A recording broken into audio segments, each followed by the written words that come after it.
मेरे प्यारे छात्र छात्रों सुप्रभात। आज मैं यहाँ जम्मू संस्कृत स्कूल जम्मू की अध्यापिका मिसेस रंजना शर्मा आज मैं आपको यहाँ पर भाषा का अध्ययन करवाऊँगी। छात्रों, जैसे कि आपने पहले भी पढ़ा होगा, भाषा का अध्ययन किया होगा, आज मैं फिर से आपको बताऊँगी भाषा क्या है।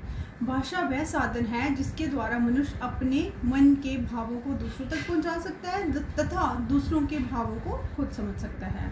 भाषा जो है ये अपने विचारों का आदान प्रदान करने का एक तरीका है जिसके ज़रिए हम दूसरे के मन में क्या है उसके भावों को समझ सकते हैं और अपने मन की बात किसी को समझानी हो वो हम समझा सकते हैं। आइए मैं आपको बताऊंगी भाषा के कितने रूप होते हैं। अब मैं आपको भाषा के रूप के बारे में बताऊंगी। भाषा के कितने रूप होते हैं, कितने प्रकार होते हैं। भाषा दो प्रकार की होती है, ठीक है। एक होती है मौखिक भाषा, एक होती है लिखित भाषा।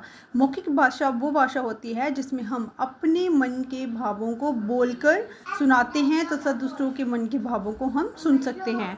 जैसे भाषण देना, गाना गाना, बोलना और सुनना, ये मौखिक भाषा के कुछ उदाहरण हैं। इसी तरह से लिखित भाषा जो है, लिखित भाषा में हम अपनी बातों को, अपने विचारों को लिखकर दूसरों को देते हैं तथा दूसरों की विचारों को हम लिखा हुआ जो होता है उसको देखकर हम वहाँ से समझ सकते हैं कि दूसरा जो है वो हमें क्या समझाना चाहता है। जैसे ईमेल, निबंध लेखन, ये कुछ उदाहरण हैं लिखित भाषा के।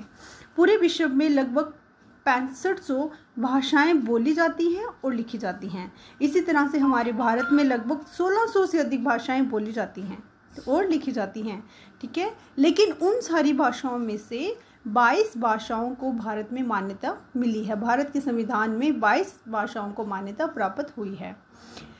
भाषा जो है, मौखिक भाषा और लिखित भाषा के साथ साथ एक और भाषा का रूप भी है जिसको हम सांकेतिक भाषा कहते हैं।